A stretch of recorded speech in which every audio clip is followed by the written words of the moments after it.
నమస్కారం అండి. నా పేరు సాంబశివ. నేను తెనాలిలో 1958లో పుట్టాను. 60 ఏళ్ళు హైదరాబాద్ వచ్చాను. చిన్నప్పటి నుంచి మా అమ్మమ్మ గారి దగ్గర 9వ ఏట నుంచి నేను కూరగాయల పెంపకం, విత్తనాలు ఎలాగ సేవ్ చేయాలి, ఎలా పెంచాలి అని నేర్చుకున్నాననమాట. అప్పుడు ఉన్న నాటు విత్తనాలు అప్పుడు తిన్నాము, చేసాము. ఒకసారి నేను ఇంత పొడుగు కాకరకాయ కాయించాను. ఆ విత్తనం ఇప్పుడు ఎక్కడ దొరకట్లా. ఇంతలో వంకాయ కాయించా, ఇప్పుడు దొరకట్లా. సో ఆ విత్తనాలన్నీ తరమరుగైపోయినాయి. ఈ మధ్య కాలంలో మళ్ళీ కొంతమంది కృషి వలన ఈ విత్తనాలు దీనిలోకి వచ్చినాయి. నేను కూడా వాళ్ళ దగ్గర ముఖ్యంగా కొండ జాతి వాళ్ళ దగ్గర అరకు లాంటిది, పూణె, నాగపూరు, మన తమిళనాడు, ఇట్లా మన ఆంధ్రప్రదేశ్లో మొత్తం నాశనం చేసేసారనుకోండి. కొంచెం మన వైపు విశాఖపట్నం, శ్రీకాకుళం సైడ్ ఉన్నాయి. వాళ్ళ దగ్గరికి వెళ్ళి కొన్ని సేకరించుకొచ్చి, ఒరిస్సాలో కూడా బాగా వాళ్ళంతా ఈ విత్తనాలే వాడుతుంటారు. అవి మళ్ళీ ప్రాచుర్యంలోకి తెచ్చాం. ఒక 8 ఏళ్ల నుంచి నేను ఈ విత్తనాల్ని నేను సేకరించి వాటిని ఏమంటారు, సంరక్షించి విత్తనాలు ప్యాకెట్లు కట్టి ఇలాగ టెర్రస్ గార్డెనింగ్ గ్రూప్ ఏర్పాటు చేశాను. వాళ్ళకి అందజేస్తూ ఉంటాను. అలాగే రైతుల గ్రూప్ కూడా ఉంది, వాళ్ళకి కూడా అందజేస్తూ ఉంటాను. సో దీనివలన ఈ యొక్క విత్తనాల యొక్క పరిరక్షణ నాకు చేతనైనది నేను చేస్తున్నాను. వీటి రుచి వేరేగా ఉంటుందన్నమాట. ఈ ఆకుకూరలు, కాయగూరలే కానీ పండించి తింటే ఆ రుచే వేరుంటుంది. ఈ హైబ్రిడ్ విత్తనాల మాయలో పడిపోయి ఇవాళ రేపు ఎలాగ తయారైందంటే పుచ్చుండకూడదు, మచ్చ ఉండకూడదు అని చూసి కొంటున్నారనమాట. ఎందుకంటే హైబ్రిడ్ విత్తనాల మీద పురుగు తప్పనిసరిగా పట్టేట్టు వాళ్ళు తయారు చేస్తున్నారు. దానికి మందు కొట్టాల్సిందే, పురుగు మందు కొట్టండి. నీకు ఆ పురుగు మందు ఇవాళ కొడతాడు, రేపు తెచ్చి నీకు మార్కెట్లో ఇస్తాడు. ఆ నిగనిగలాడుతోంది, చక్కగా ఉంది, పొడుగ్గా ఉంది, ఇంత పొడుగ్గా ఉందని కొనేసుకుంటారు. ఆ పొడుగు ఇంతంత పొడుగు బీరకాయలు వస్తున్నాయి ఇవాళ రేపు. ఏంటి అది? దాంట్లో కండ తప్ప, అది తోలు తప్ప కండ ఉండదు. అదే మా బీరకాయలు ఇంతే ఉంటాయి, జస్ట్ 10 ఇంచెస్ ఉంటాయి. మంచి కండ ఉంటుంది, తీపిగా తీయగా చక్కగా ఉంటాయి. సో టమాటాలు కూడా అంతే. మొదటి చిత్రాడు పేరు. సో ఇక్కడ టమాటాలు ఒక ఎగ్జాంపుల్ చెప్తాను. టమాటాలు ఇవాళ రేపు మీరు నమిలితే నములు పడుతున్నాయా లేదా, బయట పడేస్తున్నారా లేదా, తొక్కు బయట పడేస్తున్నారు కదా. దానికి కారణం మొసలి తోలు DNA టమాటా విత్తనంలోకి ఎక్కిస్తున్నారు. ఎందుకంటే షెల్ఫ్ లైఫ్ కోసం, డ్యూరేషన్ ఎక్కువ ఉండాలి, తొక్కు నలగకూడదని. అది చాలా ఘోరమైన పరిస్థితి. ఎన్ని రకాలుగా చేస్తున్నారో విత్తనాల్లో, అంత ఘోరాలు చేస్తున్నారు డబ్బు కోసం. ఈ విత్తనాల కంపెనీలు ఇవి ఉంటాయి కదా, డిస్ట్రిబ్యూటర్స్, వీళ్ళు ఉంటారు. పెస్టిసైడ్, ఫెర్టిలైజర్స్, పెస్టిసైడ్స్ అమ్మేవాళ్ళు, హైబ్రిడ్ సీడ్స్ అమ్మే కంపెనీలు, వాళ్ళకి ఆ కంపెనీలు MNCలు అనమాట. వాళ్ళంతా వీళ్ళకి ఇన్సెంటివ్స్ ఇస్తారు. ఫారిన్ టూర్లు తెలుసా, టార్గెట్లు వాళ్ళకి.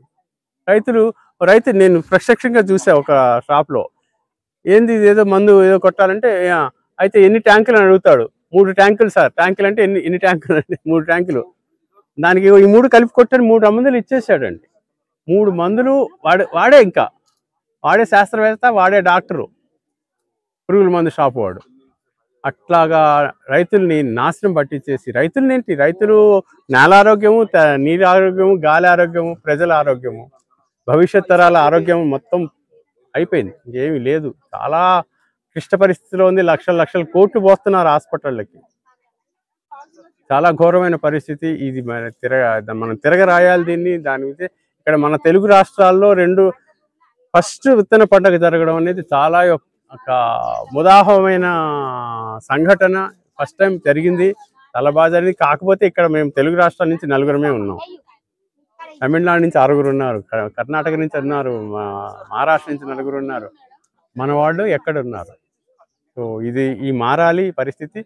సో ప్రతి గ్రామాన, ప్రతి మండలంలో, ప్రతి జిల్లాలో జరగాలి. ఈ పండుగలు జరిగితేనే వీటి ఆవశ్యకత తెలుసుకుంటారు రైతు కుటుంబాలు కూడా బాగుపడతాయి, నేల బాగుపడుతుంది, భవిష్యత్ తరాల ఆరోగ్యం బాగుపడుతుంది. సో దాని గురించి మనం కృషి చేయాలి.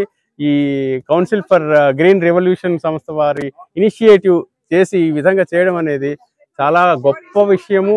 మాకు స్టాల్స్ కూడా అన్ని ఉచితంగానే ఇచ్చారు. భోజనము, వసతి చాలా అసలు ఫ్రీ, ఎవ్రీథింగ్ ఫ్రీ.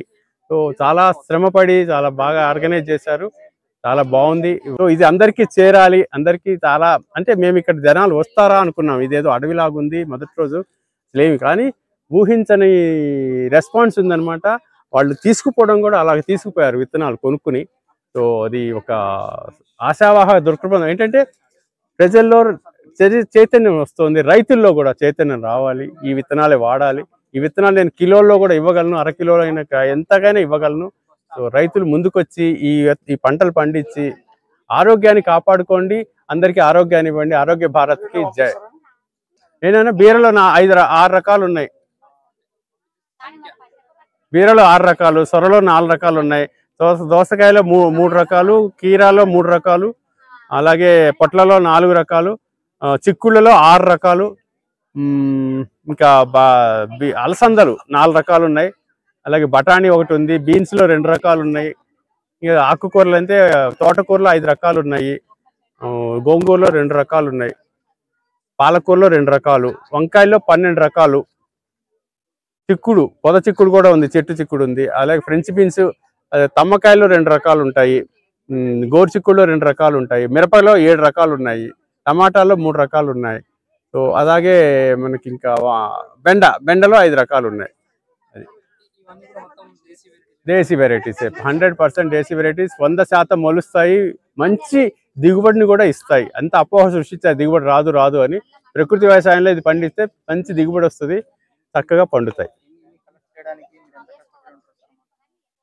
ఇది 8 ఏళ్ళ నుంచి నా కష్టం అది. 20 రూపాయలు. థ్యాంక్ యూ, నమస్తే.